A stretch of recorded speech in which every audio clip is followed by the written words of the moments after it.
All right, Eliz and I are here with the composer of the 2018 Benji film for Netflix, Kostas Christides. Kostas, thanks for being here with us. Thank you guys for inviting me. I really enjoy, being here with you.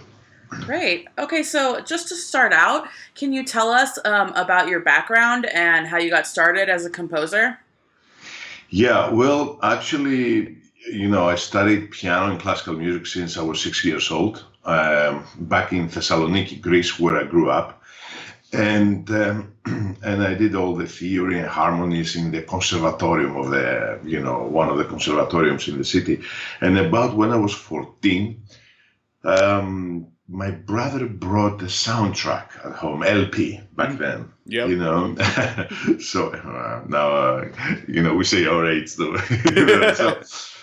Anyways, that soundtrack was Star Wars. What else? And then I listened to it, I was like, of course, blown away. And then I started collecting soundtracks a bit, and I became kind of, obsessed with this. And my weekly allowance was going to soundtracks, everything, seriously. I was getting in on Friday night, Saturday morning, I was going downtown in my city to the LP stores, and I was getting all the soundtracks. So by the age of 17, I had about 15 to 1700 soundtracks. Oh, You know, Wow. wow. yeah. So and there were, a lot. So I really I really wanted to write music for films because I said it's an orchestral sound. Back then, that was the major thing, orchestral sound. I love the music, and it's something that is quite modern, and people can hear it because they can hear it through the movies, where the classical world was more, limited, Hmm. and what I did, I went to England. I studied there at London College of Music, piano and composition. And then I was very fortunate to be accepted at the USC film scoring course back Oh, in okay. '97, which it's only 19 to 20 people per year. Wow. And it was, and it is, I think, the best film scoring course in the world because you have actual film composers, big time composers here and from Hollywood. It's not necessarily that they're great teachers, but being there and telling you about their experience and get you in the recording sessions and stuff, this is the best thing you can have, as a student. So I came here in '97, and through that course, I met Christopher Young. Christopher Young Mm. is a very well-known composer in Hollywood. He did big movies like from '80s, like Hellraiser, Hellbound. He did Species. He did Spider-Man 3, Entrapment, Hurricane, The Grudge, The Exorcism of Family Road, Sweet November. Oh, yeah. So anyways, in '98, when I finished school, 6 months after I finished school, I started working in his studio, and for years, I became his right hand, so I was like I worked with him about 35, 36 projects. And then I decided after a few years to start to, getting detached from him and doing my own stuff, which of course at the beginning was short films, and then low budget films. And then I started getting, more and more work. And then what I did about 2006 that started, I looked back to my roots and I started getting films from Greece as well, because I wanted to have like both worlds, because such a different uh, filmmaking in Europe, because of course of the culture, because of the money, because there are so many differences. But it's at the same time is very, very intriguing and interesting to work on those kinds of films. And and then to tell you how I reached to score Benji, it was Yeah. in 2008. I worked with Christopher Young, this composer, on a film. It was called Love Happens with Jennifer Aniston and Aaron Eckhart, Hmm. where the director was Brandon Camp, the director of Benji. Um, so we worked very close, with Brandon on this project, and at the end, of the project, it was Chris's movie, right? Christopher Young's movie, and I was working on the studio. But then we became really good friends with the director, and he decided on the next project they had, which it was almost 9 years later, that he's gonna, hire me to do this, and it was, I cannot be more happy about this. That's great. So what kind of was your process when you started working on this film? Did you have any affinity for the original Benji films? Had you seen them before? Yeah, I'll be very honest with you. I hadn't seen them before. I knew about Benji, yes, but because I had that friendship with Brandon, he was talking to me about his thoughts from the very, very beginning. I'm talking about 2 years before he even starts, shooting. Oh, wow. So, yeah, and then when he started writing, I thought, yeah, now it's time to see all of the Benjis, Yeah. So I saw all of them, and it's as they call it, actually, the family of Brandon Camp. His father did the original one. Yes. John Camp. Yeah. And it's called an underdog movie because it was, rejected by Hollywood. They made the first one. His father made it, and Hollywood said, just go back to Texas, as they say the story.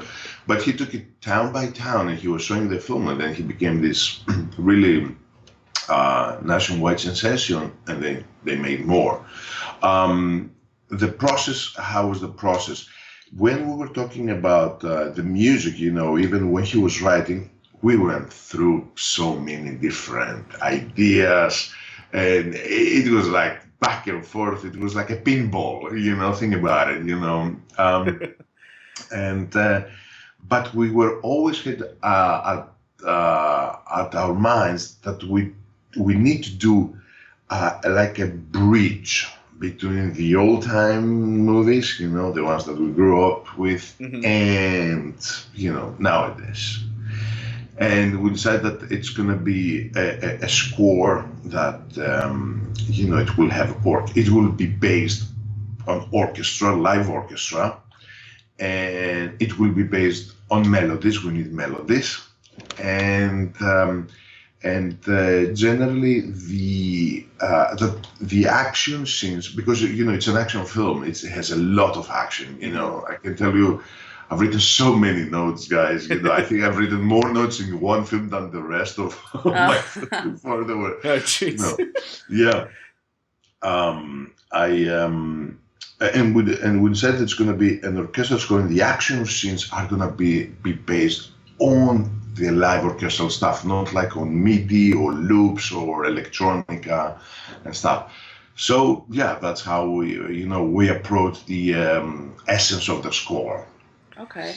Yeah, because going like the orchestral route is a lot different than like the original Yule Box scores. Was there ever any point during the composing where you guys were looking at doing something more like that, or was it always going the orchestral route? No, we were. That idea was like early in the process, as I told you, when we were going back and forth. What we would try to do is like achieving that with the songs. I don't know if you've seen the movie, there are like 3 songs that connect us back into that world, and the songs were really great. We had the original one, of course. Oh, of course. And there were the 2 more that they were written for the movie, and one was written for the movie, I think. Yes.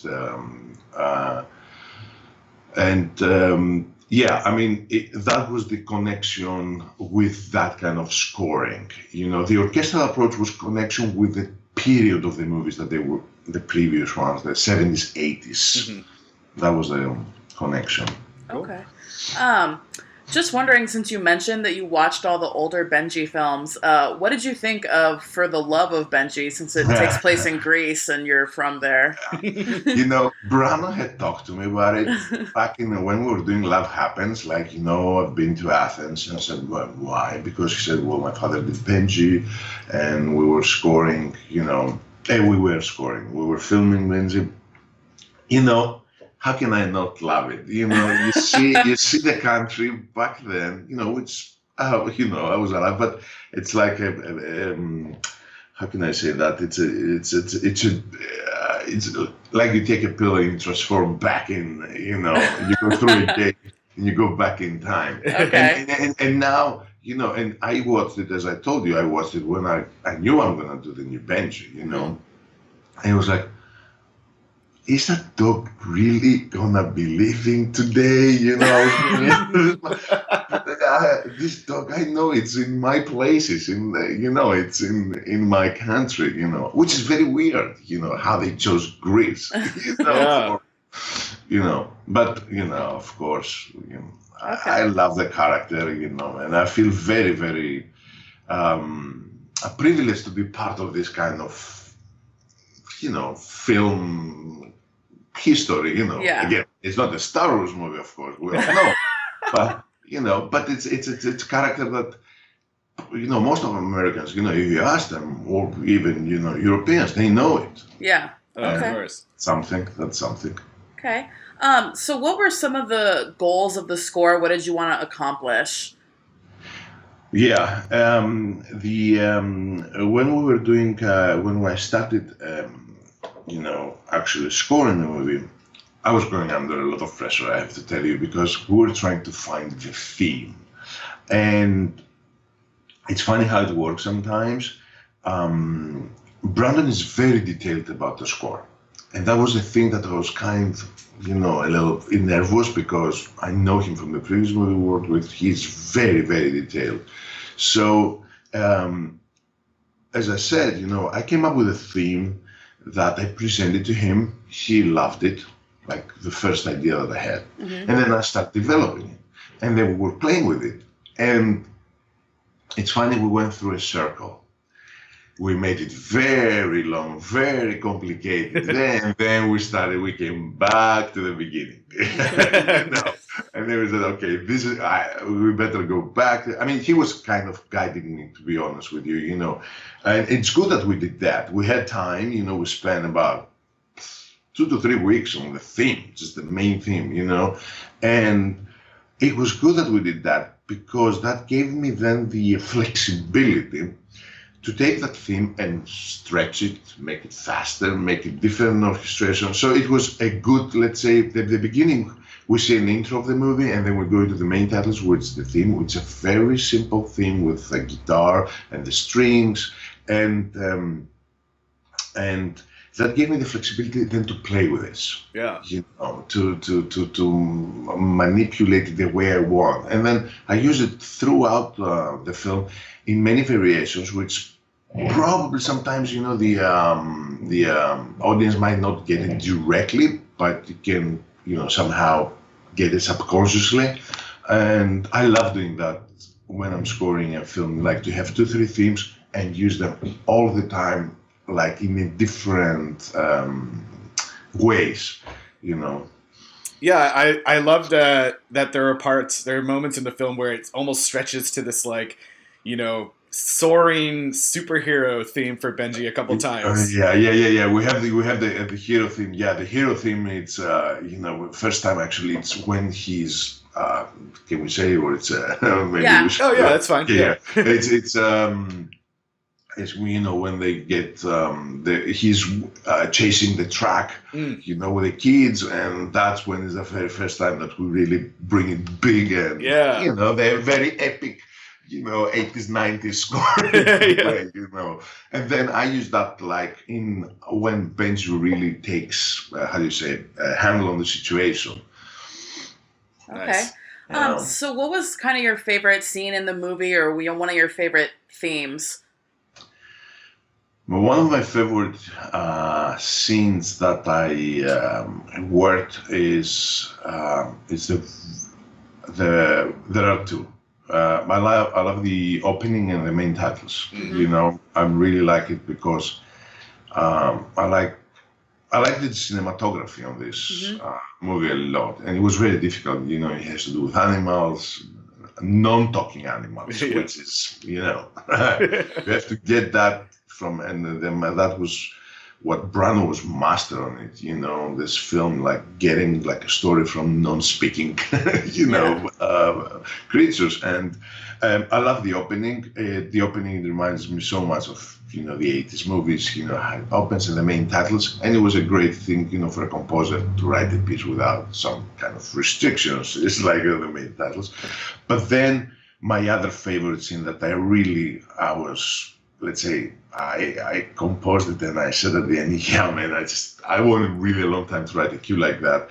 It was the very first big action scene, you know, when, you know, they go and they kidnap the kids, you know, and Benji's chasing the van, and that's a very long scene. That's a 5.5 minutes, and it goes through different, you know, sections and emotions. I mean, it's an energetic scene, but it allowed me to do so many different, you know, stuff, but at the same time underlined by a sound that it gave a cohesiveness, and that was the most challenging thing, anyways, through the score.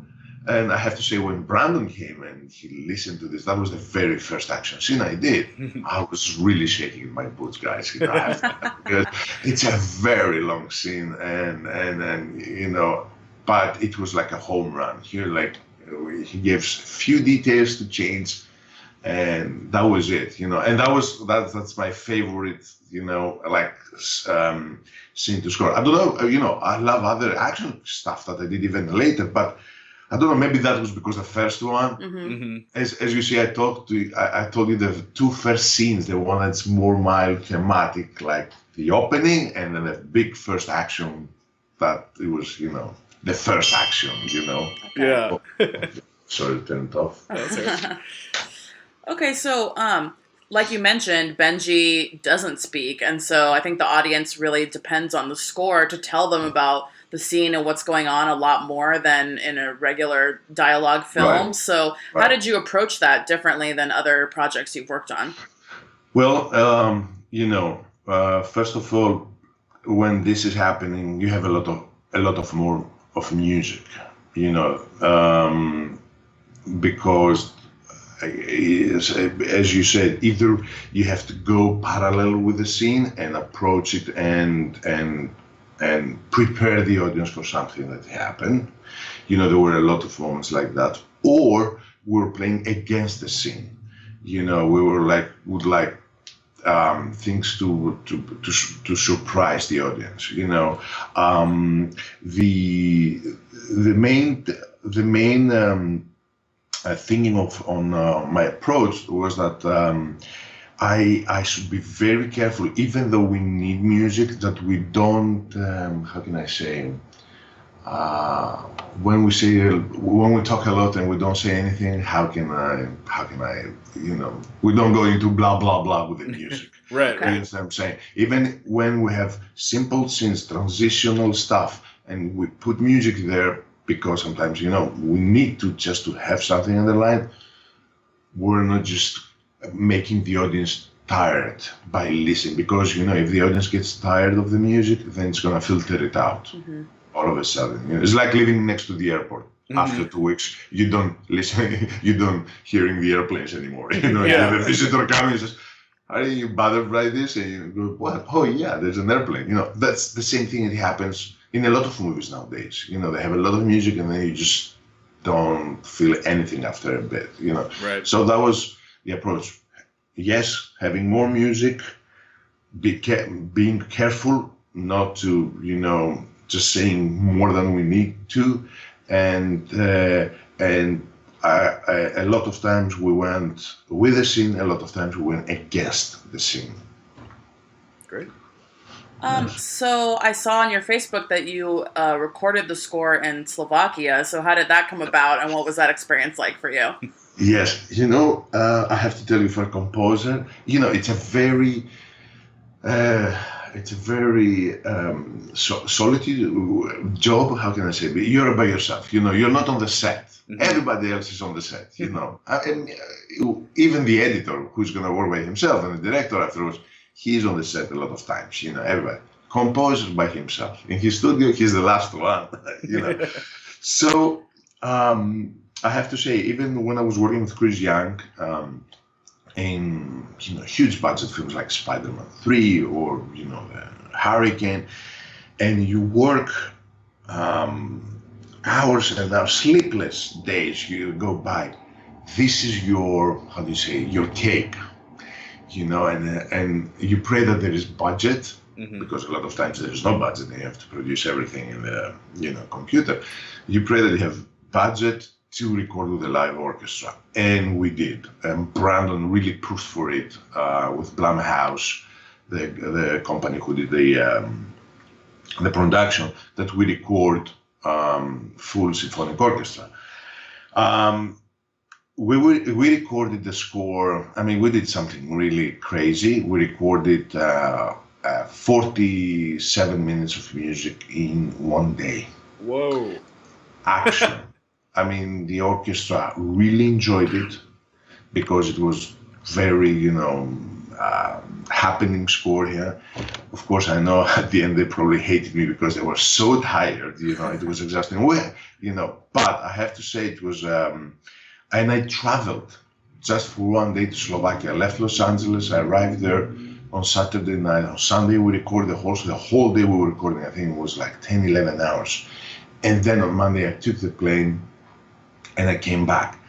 And why did I do that? We can do that remote. I can be here and, listen to the orchestra through a system, a source connect, it's called, in perfect stereo, and give my directions from here. But no, I wanted to be there. I wanted to be in the room. We had I think it was, for most of the sessions, it was 85 people orchestra. It's a big orchestra. That's without percussion, that's only strings, woodwinds, brass. And then I think for the last 4 hours, we had a smaller section for the more, intimate and quiet scenes. And what can I tell you? This is my, as much tired as you are, or, you have a lot of pressure during the recording session, you are always with a smile. You have there, as many times as you do it, I've done it many, many times, Steve.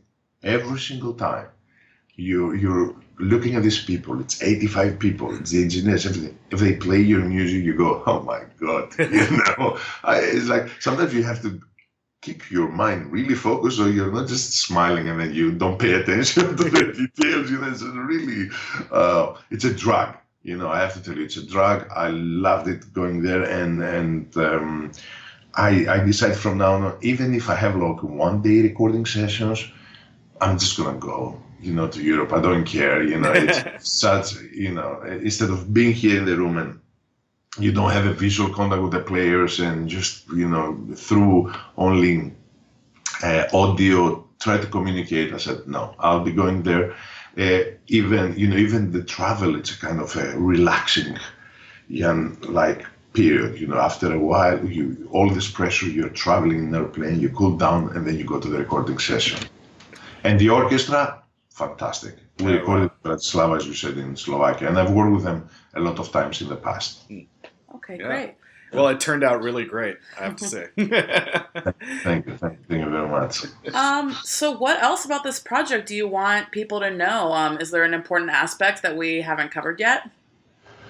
Well, I want people to watch it, and I guarantee that the kids will love it, because as a good friend of mine, just pointed out that he came to the premiere, who works in the film business, and he said, well, this is a family film that hasn't been done for a long time. It's a really a story about friendship of animals and kids, that it really resonates at the hearts of the kids, and again, it's not a speaking dog, or it's something realistic, that's it, there's nothing like fake on it, and it will really it will be and it doesn't have violence, it has a little bit of controlled violence, let's say, it's nothing that will scare the kids and they won't be watching it, and at the same time, it's a film for the adults too, I think, and that was the purpose of Brandon Camp when he did it, that it's a film for adults too, that they see it, and a lot of people have fond memories about this character, and we hope that this is gonna touch their heart again, in their inner childhood, and they will watch it and they will enjoy it, because let's be honest, we live in the era of numbers, and they will evaluate that, and if it goes well, we'll have more adventures of Benji, and that would be great. I would love to score that dog, which, by the way, I met Benji, the dog, actually in the premiere first time, and I was like, I couldn't hold myself. I was hiding it. I had him in my home like for 3 months, and I didn't, know the dog. Yeah. So yeah. I mean, I hope people will, watch it and I think they will like it, because it's a simple, straightforward story. A lot of gimmicks and fake stuff, and it's about friendship between kids and animals. Okay, that's great. Do you know if there is any plan at this point to release the score, make it available anywhere?